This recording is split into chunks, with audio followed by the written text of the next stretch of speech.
na tumeweza kutengeneza nafasi nyingi. Nafikiri bado tatizo letu la kuweza kutumia nafasi kwa magoli limekuwa likiendelea. Kwa hiyo tuna kazi kubwa sana. Tunaweza kupata goli la kwanza, lakini hata hafu ya pili vile vile nafikiri game ilikuwa ni the same, kwa sababu tumeweza kumiliki sana mpira, tumedominate kila idara yote, tumecreate chance nyingi sana. Tatizo bado nimesema liko pale pale, tumeweza kupata goli hata 8 kwenye mechi ya leo.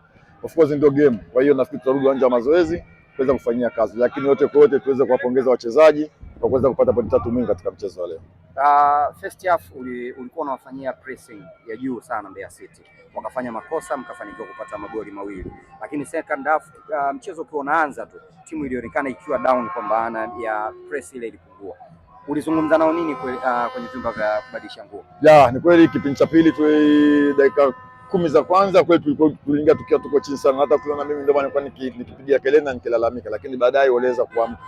Normally unapokuwa umeshashinda goli mbili na timu ambayo umeona umedominate, wachezaji siku zote wanakuwa wameridhika, kitu ambacho mimi sikubaliana nacho, na kuweza kupiga nao kelele na kuweza kula tatu. Yote kwa yote tumshukuru Mwenyezi Mungu kwa kuweza kupata pointi 3 leo. Coach, mchezaji wako Bajabel kwa mara ya kwanza anakanyaga kwenye uwanja na anafanikiwa kupata goli. Hii ina maana gani nyinyi kwenu kama timu, na wewe ukiwa kama mwalimu ukiona mchezaji wako anaenda kuongeza idadi ya magoli? Kwangu mimi imekuwa ni furaha, lakini kwake yeye ni furaha kubwa zaidi, kwa sababu ni mchezaji ambaye alikuja akiwa na bahati mbaya, alikuja na injury na akapata injury. Almost muda wote amekuwa akihangaika na injury.